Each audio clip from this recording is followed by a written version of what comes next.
تو آپ کی اہلیہ کہتی ہیں کہ انار خرید کے دیا گیا آپ کو، اور جیسے ہی انار آپ کے پاس آیا کسی نے دروازے پہ صدا دے دی، فوراً سے پہلے حکم دیا گھر والوں کو اٹھاؤ یہ انار اور بھکاری کو دے دو۔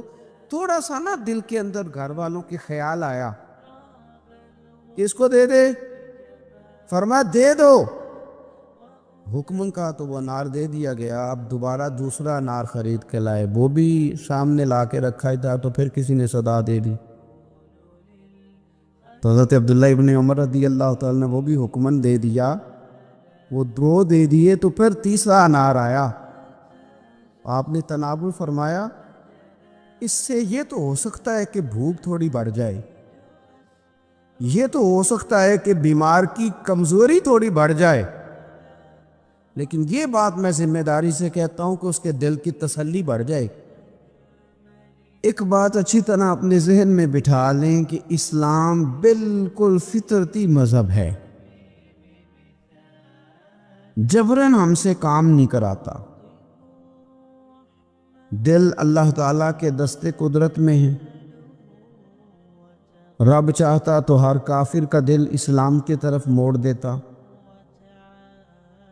پابند کر دیا جاتا کہ اگر تم دین قبول کرو گے، دین پر عمل کرو گے تو فلاں فلاں چیز ملے گی ورنہ نہیں ملے گی، آ جاتے لوگ پھر بھی۔ لیکن دین کی سب سے مضبوط گرہ محبت ہے۔ رب کہتا ہے تم اس طرح کرو، آؤ نا تو اللہ سے بھی پیار کرو، اور رب فرماتا ہے پھر میرے محبوب سے بھی پیار کرے، مجھ سے اور میرے نبی سے محبت کرتے ہوئے آؤ، پیار ہو تمہیں، تم عقیدت کے ساتھ آؤ، تمہارے دل مائل ہوں، تمہاری طبیعت مائل ہو، تمہارا ذوق ہو، طبیعت ہو۔ دیکھیں اور بات کو سمجھیں، ایمان کی تکمیل کے لیے نبی پاک علیہ السلام نے جو زاویہ دیا وہ دیا کہ تم ہر چیز سے بڑھ کے مجھ سے پیار کرو گے تو ایمان مکمل ہوگا۔ کاش کبھی ہم اس حدیث کی گہرائی میں اتر کر، بڑی معروف ہے سب کو آتی ہے، لیکن کبھی اتر کر دیکھیں کہ تکمیل ایمان حضور کی محبت کیوں قرار پایا۔ اگر آپ بغیر محبت کے حضور کی طرف بڑھ رہے ہیں اور بغیر محبت کے دین کی طرف بڑھ رہے ہیں تو ہو سکتا ہے کہیں آپ محسوس کریں کہ میں مجبور کر دیا گیا ہوں، کہیں آپ محسوس کریں کہ مجھے اپنے آپ پر جبر کرنا پڑ رہا ہے۔ لیکن جب محبت ہو جاتی ہے تو محبت محبوب کی طرف کھینچتی ہے، محبت زبان پر محبوب کا نام جاری کرا دیتی ہے، محبت محبوب کے تذکرے پر بندے کو لگا دیتی ہے، ذوق بن جاتا ہے، شوق بن جاتا ہے، توانائی پیدا ہو جاتی ہے جذبات میں۔ پھر الفاظ کا ہجوم پاس نہ بھی ہو تو جذبات ہی الفاظ بن جاتے ہیں، پھر ترنم نہ بھی پوری ہو تو انسان کا ذوق ہی اس کے لفظ بن کے حضور کی نعت بن جاتے ہیں۔ شرط یہ کہ محبت ہو۔ پھر ایک اور زاویے سے حضور نے اس بات کو سمجھایا، بخاری مسلم میں موجود ہے، فرمایا اگر تم چاہتے ہو نا کہ تمہیں ایمان کا ذائقہ ملے، ایک روٹی پیٹ بھرنے کے لیے ہوتی ہے، ایک روٹی مزیدار ہوتی ہے۔ پیٹ بھرنے والی روٹی بھی بندہ مجبور ہو تو کھا کے گزارا کر ہی لیتا ہے، لیکن ایک روٹی اس طرح کی آتی ہے کہ سالن سامنے آتے ہی آنکھوں میں خوشی آ جاتی ہے، میری مرضی کا آ گیا بھائی، یہ تو میری پسندیدہ ہے۔ پھر بندہ کھاتا ہے تو کھاتے اس کا چہرہ بتاتا ہے۔ ایک ہے کھانا، ایک ہے ذوق سے مزے کا کھانا، ایک ہے مومن ہونا، اور ایک ہے کہ مزہ آ جانا کہ اللہ کا شکر ہے میں مومن ہوں۔ یعنی مومن ہونے کا مزہ آ جانا، ذائقہ نصیب ہو جانا، لطف نصیب ہونا کہ میں مومن ہوں۔ حضور نے فرمایا تو تین چیزیں پیدا کر، تجھے اللہ ایمان کا ذائقہ عطا کر دے گا۔ ذائقہ ایمان یعنی مومن ہونے کا بھی مزہ، مسلمان ہونے کا بھی مزہ، ذائقہ ملے گا۔ وہ کیا؟ بخاری مسلم میں حدیث ہے، فرماتے ہیں 3 چیزیں پیدا کر۔ ایک تو ہر چیز سے بڑھ کر رب رسول سے پیار کر، سامنے رکھنا، اپنے سامنے رکھ، سامنے رکھ اولاد کو بھی، مال کو بھی، اپنے اقتدار کو بھی، کرسی کو بھی، شہرت کو بھی، یہ بتا کہ یہ چیزیں پیاری ہیں، یا 2 قدم آگے بڑھ کے تجھے اللہ رسول پیارے ہیں۔ ہم تو تجربہ نہیں کرتے، لیکن حضرت عمر گھر سے تجربہ کر کے آئے تھے۔ انہوں نے آگے کہا یا رسول اللہ صلی اللہ علیہ وسلم، مجھے ہر چیز سے بڑھ کر آپ پیارے ہیں، پر مجھے جان زیادہ پیاری آپ سے، کیونکہ وہ سچ بولتے تھے نا، سچے لوگ تھے، دیانتدار، صاف کا۔ یا رسول اللہ صلی اللہ علیہ وسلم، میں سوالی بن کے آیا ہوں، حضور یہ مجھے جان آپ سے زیادہ پیاری ہے۔ تو حضور نے سینے پہ ہاتھ مارا، فرمایا ابھی ایمان مکمل نہیں ہوا۔ فوراً حضرت عمر بولے کہ یا رسول اللہ حکم کریں، بات بدل گئی ہے، اب آپ مجھے میری جان سے بھی زیادہ پیارے ہو گئے۔ فرمایا اب ایمان مکمل ہو گیا۔ ایک تو حضور نے فرمایا کہ ہر چیز سے بڑھ کر رب رسول سے پیار کرو، اور دوسرا نبی پاک نے فرمایا جس سے بھی پیار کرو اللہ رسول کے لیے ہی کرو۔ انہی محبتوں کا مرکز رب رسول ہوں۔ یہ سیاسی وابستگیاں، منہ رکھنے کے لیے تعلقات، ضرورت پڑی تو بندہ کام آ جائے گا، چونکہ میری مجبوری ہے، چونکہ مجھے ضرورت ہے، یہ بیچ میں سے نکال دو۔ خالص اللہ کے لیے کسی سے پیار کرو، مزہ آئے گا ایماندار ہونے کا۔ اور تیسرا حضور نے فرمایا کفر میں جانا تمہیں اتنا ناپسند ہو جتنا آگ میں جانا ناپسند ہے، پھر تمہیں ایماندار ہونے کا مزہ آئے گا، سرور آئے گا۔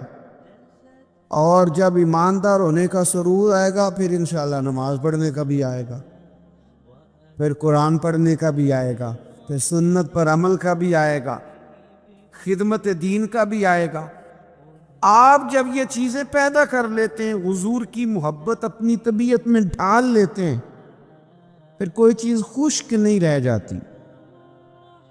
ہمارا یہ مسئلہ بن گیا کہ ہم نہ ہر چیز اجتماعی کے قائل ہوتے جا رہے ہیں، ادھر ساری دنیا جائے گی میں بھی ادھر جاؤں گا، تو یہ کوئی کمال تو نہیں نا۔ اور مرحوم اعظم نے تو کہا تھا اعظم ہمارے ہاتھ سے پیمانہ ہی گر گیا، حرب الحوث کے ہاتھ میں پیمانہ دیکھ کر، کہتے سارے ادھر چل پڑے تھے تو اب میں نے یہ رستہ چھوڑ دیا ہے، اب میں کسی وہ شاید فراز نے کہا تھا کہ شدت تشنگی میں بھی غیرت میں کشی رہی، بڑی پیاس تھی پر پھر بھی ہم نے غیرت سے پیا جو بھی پیا۔ شدت تشنگی میں بھی غیرت میں کشی رہی، اس نے جو پھیر لی نظر تو ہم نے بھی جام رکھ دیا۔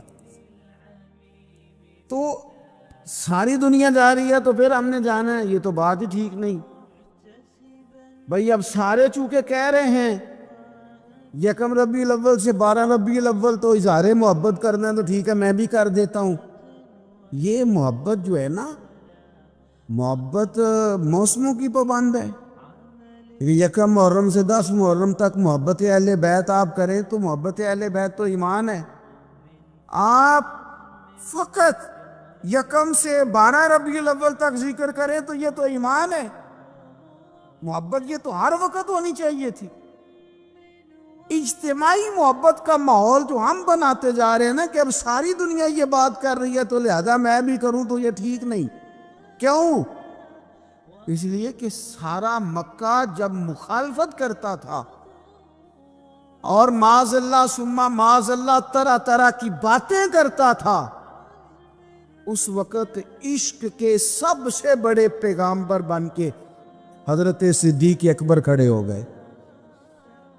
انہوں نے بتایا تھا کہ محبت معنیوں الفاظ میں آیا نہیں کرتی، اور یہ وہ شے ہے جو لفظوں میں سمایا نہیں کرتی۔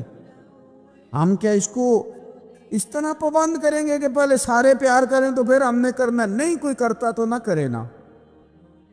ہمیں تو پیار ہو گیا ہے مدینے والے سے، ہو گیا ہے تو بس ہو گیا ہے. ان لوگوں نے ہمیں بتایا ہے کہ یہ اس طرح کا ماحول نہ بناؤ کہ اب ساری دنیا چل رہی ہے تو میں نے بھی چلنا ہے. حضور کی محبت ایمان ہے. محبت جو ہوتی ہے نا وہ تو ڈھال دیتی ہے بندے کو، کچھ چیزوں پر مجبور کر دیتی ہے. حضرت عتبہ رضی اللہ تعالیٰ عنہ فرماتے ہیں ایک سادے سے، خوبصورت سے، میٹھے سے، تھوڑے جملے بولنے والے صحابی. کچھ لوگ اپنی سادگی میں مست رہتے ہیں، وہ بالکل ایسے نہ یکدم حضور کے سامنے کھڑے ہوئے آ کے عرض کرتے ہیں یا رسول اللہ صلی اللہ علیہ وسلم طبیعت مبارک ٹھیک ہے، چہرے پہ کمزوری ہے. تو محبوب نے فرمایا میں نے کچھ دنوں سے کھانا نہیں کھایا. فقر اختیاری ہے میرے نبی پاک کا، یہ دو جہاں کے شاہ ہیں، بس پاس کچھ رکھتے نہیں، اختیاری فقر ہے، بس کھجور پانی پہ گزارا ہے، کئی دنوں سے کھایا نہیں. صحابی نہ دوڑے گئے گھر میں، ٹٹولا سارے گھر کو، کوئی چیز نہیں ملی کھانے کی. دوست احباب سے پوچھا، کوئی چیز میسر نہ آئی. بنو قریظہ یہودیوں کا علاقہ تھا، ان کے باغات تھے، پہنچ گئے. ایک شخص سے جا کے کہا مزدوری ملے گی؟ لگا جدوں میدان ازلدا تے لوکی چورا وانگ سڈھائے. کسی نے لوٹ لئی علم دی دولت تے اس ہاسے چولی پائے. آ سجنا ویکھ جہالت ساڈی، اسی عشق خرید لیا ہے.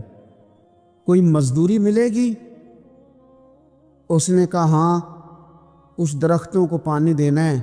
مزدور آیا نہیں تو پانی بھی ذرا کنویں میں گہرا ہے، اگر ایک ڈول پانی کا نکالو تو ایک ڈول کے بدلے ایک کھجور دوں گا. صحابی نے جھولی اپنی پھیلائی کھجوریں ڈالنے کے لیے، ایک ڈول پانی کا نکال کے وہاں رکھتے، ایک کھجور جھولی میں ڈالتے، ایک ڈول نکال کے رکھتے، ایک کھجور جھولی میں ڈالتے. جب جھولی پوری بھر گئی کھجوروں سے تو خوشی خوشی ہنستے مسکراتے. تحفے میں جذبہ ہونا چاہیے، تحفے کی قیمت اس کا جذبہ ہوتا ہے. آپ مہنگا تحفہ لے کے آئیں اور ہیں آپ سیاستدان، نکلوانا آپ نے کوئی کام ہے تو وہ تو سیاسی رشوت ہے، وہ تحفہ تھوڑی ہے. تحفے کا بھی کبھی وزن ہوتا ہے، تحفے کی بھی کبھی قیمت ہوتی ہے، تحفے کے بھی جو خلوص ہوتا ہے. جھولی بھری ہوئی کھجوروں کی لا کے مصطفیٰ کریم کی بارگاہ میں پیش کی، ہاتھوں پہ چھالے، وجود پر بظاہر مٹی لگی ہوئی، لا کے وہ سارا کچھ حضور کی بارگاہ میں پیش کیا. کریم محبوب نے کھجور اٹھائی، اٹھا کے کھائی، اور کھاتے ہی آنکھوں میں آنسو آئے. فرمایا تجھے کس نے مجبور کیا تھا یہ کام کرنے کو؟ کس نے مجبور کیا؟ تو نہیں، کچھ لوگ سادے ہوتے ہیں، انہیں زیادہ باتیں نہیں آتی، وہ لفظوں کے ہیر پھیر میں قابو نہیں کر سکتے، لیکن ان کی عقیدت بڑی پکی ہوتی ہے، ان کی باتیں بڑی خوبصورت ہوتی ہیں، لہجہ اتنا حسین ہوتا ہے کہ سمجھ آتی ہے کہ چھلک کیا رہا ہے لہجے سے. کس چیز نے مجبور کیا؟ تو لمبی بات کوئی نہیں کی، کہنے لگے حضور سادی سی بات ہے، ہمیں کون مجبور کر سکتا ہے، ہمیں تو آپ کی محبت نے ہی مجبور کیا ہے. بس یہ محبت ہے نا، پیار ہو گیا نا، یہ پیار ہو گیا تو بس نکل گئے، دوڑ آئے، اس محبت نے مجبور کیا، چلا گیا. خوشخبری نہیں، جو بظاہر خوشخبری ہوتی ہے وہ نہیں حضور نے سنائی، بلکہ نبی کریم نے فرمایا پھر تیاری کر. اگر تو محبت کرتا ہے تو پھر فقر کے لیے تیار ہو، پھر مشکلات کے لیے تیاری کر. کیونکہ جو مجھ سے محبت کرتا ہے نا، اس کی طرف تو فقر یوں آتا ہے جس طرح گہری زمین پر سیلاب آتا. پھر تو تیاری کر، پھر تیاری کر. میرے رسول پاک کے غلاموں نے نا حضور سے پیار کیا اور صحیح والا کیا. میں پھر کہہ رہا ہوں، اور بات جہاں سے میں نے شروع کی ہے میں وہیں پہ ہوں. اجتماعی محبت نہیں کہ اب سارے چل رہے ہیں تو چلو میں بھی، یہ والا انداز نہیں. بس محبت ہو گئی، بس پیار ہو گیا، یعنی غلامی کر لی. اس طرح نہیں کہ اب چونکہ سارے کہہ رہے ہیں. یعنی تعریف تو وہ ہوتی ہے کہ جب کوئی نہ کرے تو پھر بندہ اٹھ کے کرے. یعنی پیار تو وہ ہوتا ہے کہ جب کوئی دعویٰ نہ کرے تو بندہ کہے نہیں یار شخصیت پیار کے قابل ہے، پھر بندہ پیار کرے. صحابہ کرام علیہم رضوان کا جو انداز ہے نا، وہ سوسائٹی کو دیکھ کر نہیں بنا، وہ معاشرے کو دیکھ کر نہیں بنا، حالات کو دیکھ کر نہیں بنا، بلکہ ان کی روح نے گواہی دی کہ مدینے والے سے پیار کرنا چاہیے. اقبال کہتے ہیں خیرت نے کہہ بھی دیا لا الہ الا اللہ تو کیا حاصل، دل و نگاہ اگر مسلمان نہیں. دل و نگاہ اگر دل و نگاہ، دل اور آنکھ، دل و نگاہ اگر مسلمان نہیں تو پھر کچھ بھی نہیں. دل سے پوچھ وہ مومن ہے کہ نہیں. تیری پیشانی تو اللہ کی بارگاہ میں جھکتی ہے، تیرا وجود تو جھکتا ہے، دل سے پوچھ اس کا کیا حال ہے. یہ تعصبات ان کو پھیلایا جاتا ہے، اس پر محنت کی جاتی ہے. ہم گروہ پرست ہوتے جا رہے ہیں معاذ اللہ حق پرست ہونے کی بجائے.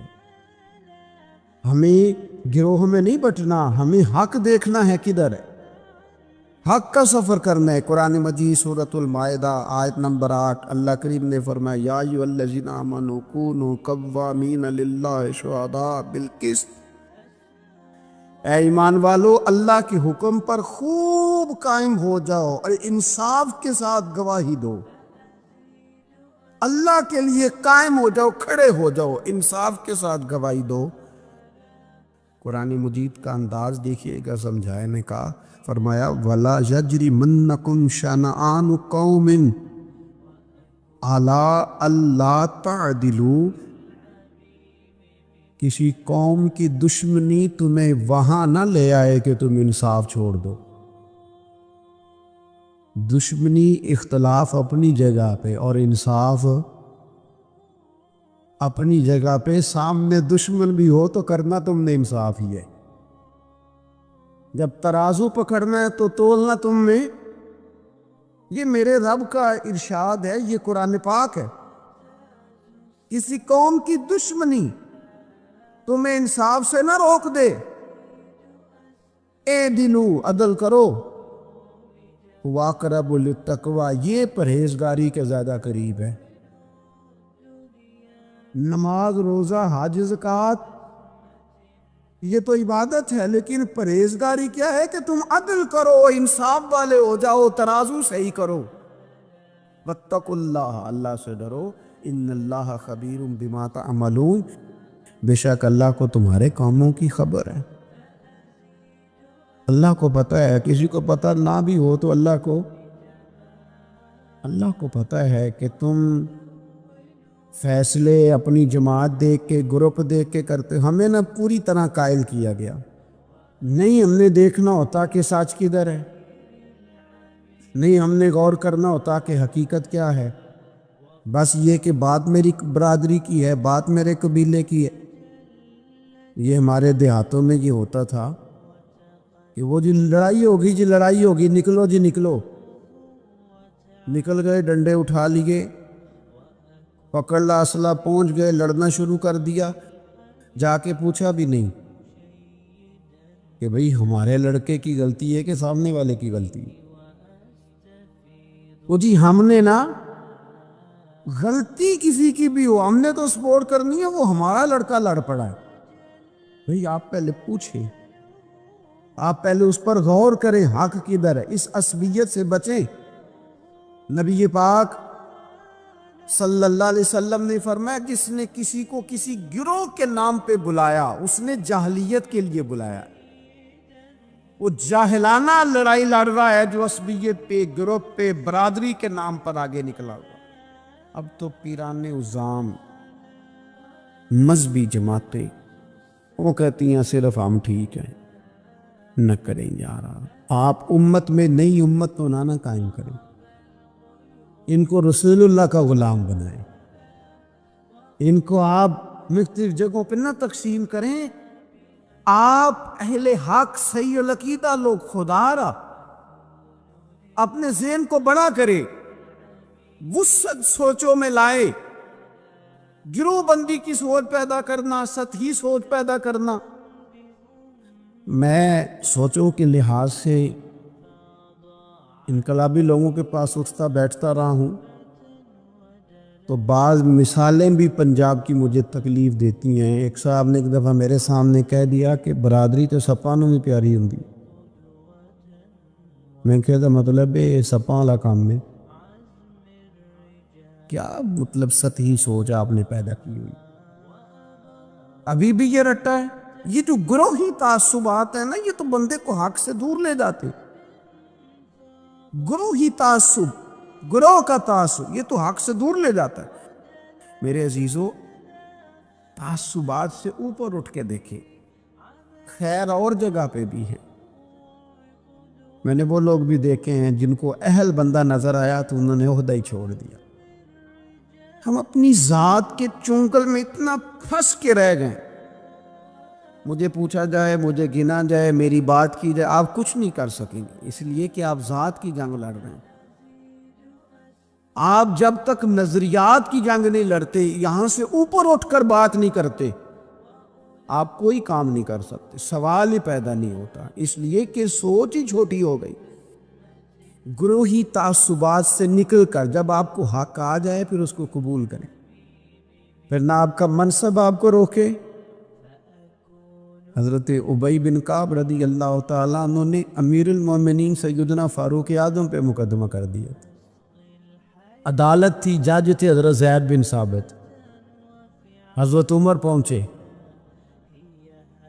حضرت زید بن ثابت اٹھ کے کھڑے ہوئے، جگہ خالی کا، امیر المومنین بیٹھ جائیے۔ آپ فرمانے لگے زید یہ تم نے ناانصافی کی، ہم دونوں آئے تھے مقدمہ لے کے، یا تو دونوں کے لیے جگہ بناتے، تم نے ٹھیک نہیں کیا۔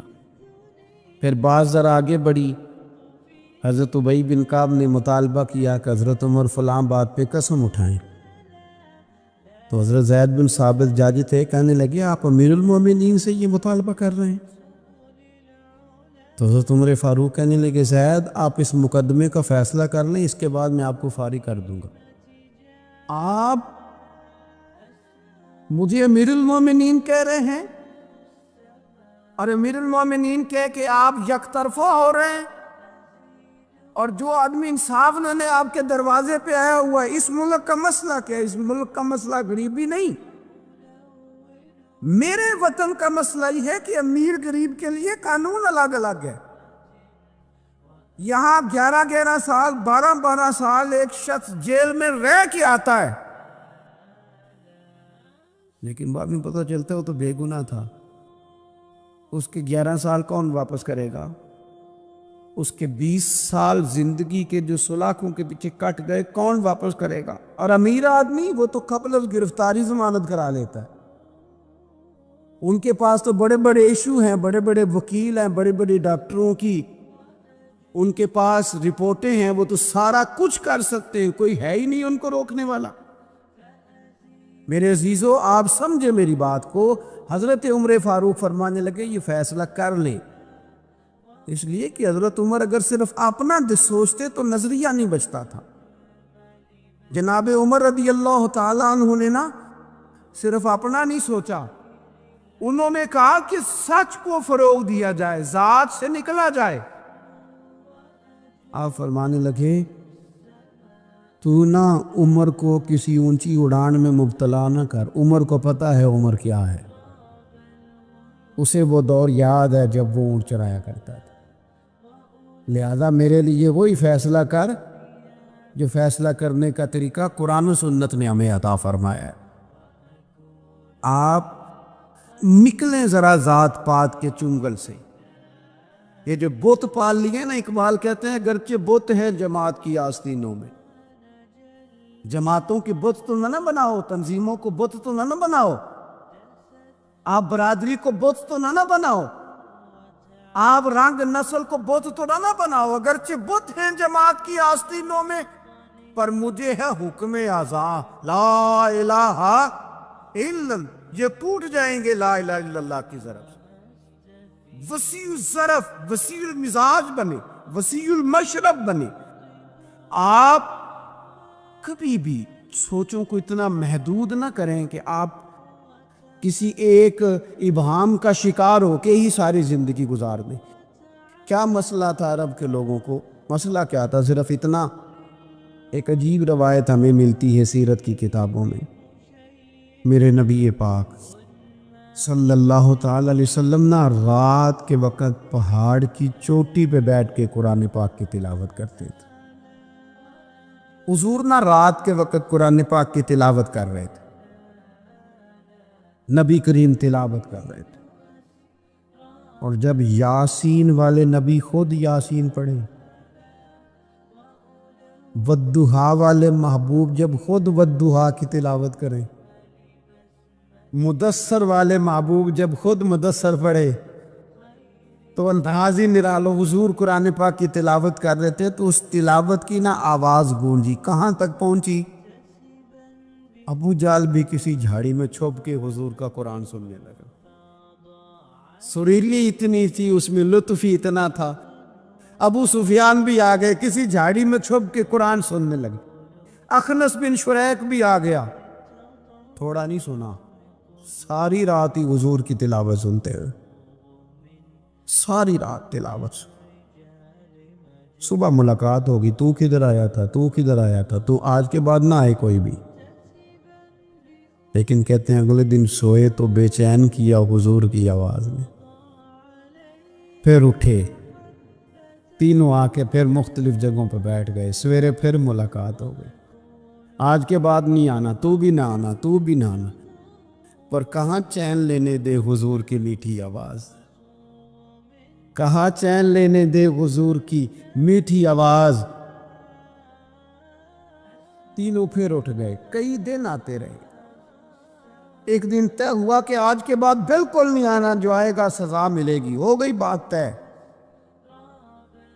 اخنس بن شریک کہتے ہیں میں سویرے ابو جہل کے گھر گیا. میں نے کہا سن، ایک دن نہیں کئی راتیں تو نے بھی سنا، میں نے بھی سنا. دل پہ ہاتھ رکھ کے بتا، وہ جو پڑھتے ہیں وہ حق سچ ہے کہ نہیں؟ کھری بات کا سنا، تو نے بھی سنا، میں نے بھی، ساری رات سنا. بتا بات سچی ہے کہ نہیں؟ تو ابو جہل کہنے لگا ایک ایک حرف سچ ہے، ایک ایک بات سچی ہے. تو تو مانتا کیوں نہیں؟ پھر تو مانتا کیوں نہیں؟ تو جو ابو جہل نے جواب دیا، خدا را اس پہ غور کرنا، میری منت سمجھ کر اس بات پہ غور کرنا. او پھر تو مانتا کیوں نہیں؟ تو ابو جہل کہنے لگا ہمارے قبیلے کا اور بنو ہاشم کا، حضور سید عالم کے قبیلے، شروع سے مقابلہ رہا ہے. انہوں نے اگر لوگوں کو کھانے کھلائے تو ہم نے بھی کھلائے. انہوں نے غریبوں کا بوجھ اٹھایا تو ہم نے بھی اٹھایا. انہوں نے اگر گھوڑا دوڑایا تو ہم نے بھی دوڑایا. پھر انہوں نے دعویٰ کر دیا کہ ہمارے اندر ایک نبی آ گیا ہے.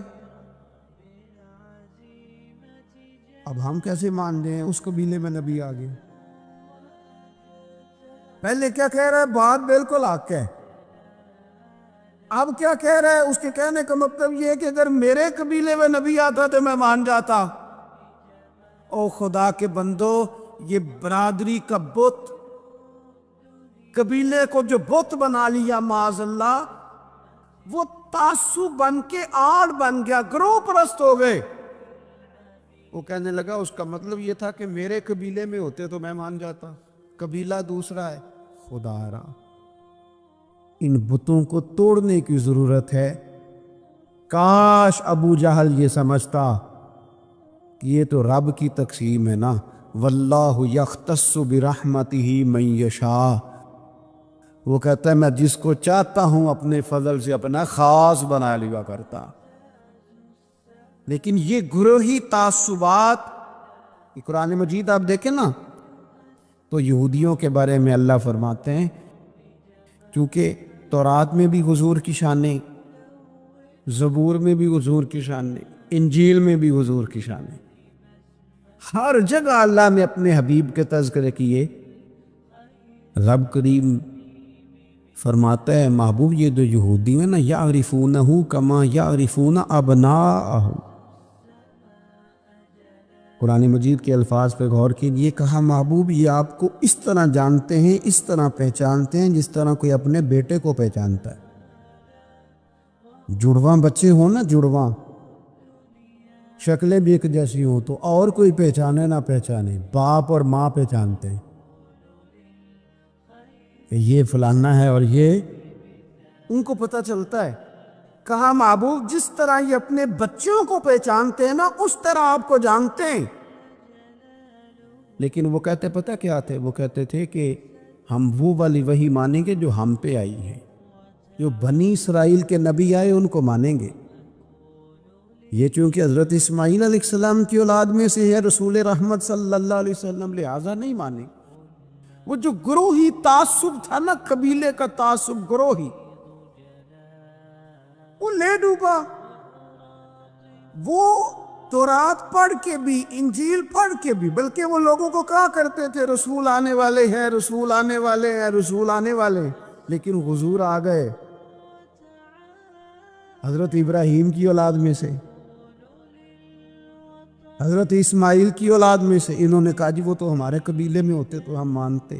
میں نے بھی غور کرنا ہے، آپ نے بھی غور کرنا ہے. یہ سوچیں تو یہودیوں کی ہے کہ فلانا میرے قبیلے سے ہو تو پھر مانتا ہوں، فلانا فلانی جگہ ہو تو. یہ تو سوچ ہماری نہیں، ہمارے اندر کیسے آ گئی؟ ہم نے کس دبدبے سے اپنے بچوں کو یہ بات سکھائی کہ تم فلانے چودھری کا بیٹا اور فلانے کمی کے بیٹے سے تو کھیل رہا ہے؟ یہ سوچ پیدا کیسے ہوئی؟ کون تھا جو یہ سوچے لایا؟ کہاں سے یہ پنپی، کہاں آ کے پروان چڑھی؟ اس بنیاد پر لوگوں نے الیکشن لڑے کہ یہ پنجابی ہے، یہ سندھی ہے، یہ بلوچی ہے، یہ فلانا ہے. اس بنیاد پر لوگوں کو تقسیم کیا. لوگ اتنے مائل ہوئے کہ ان بنیادوں پر ووٹ دینے لگے،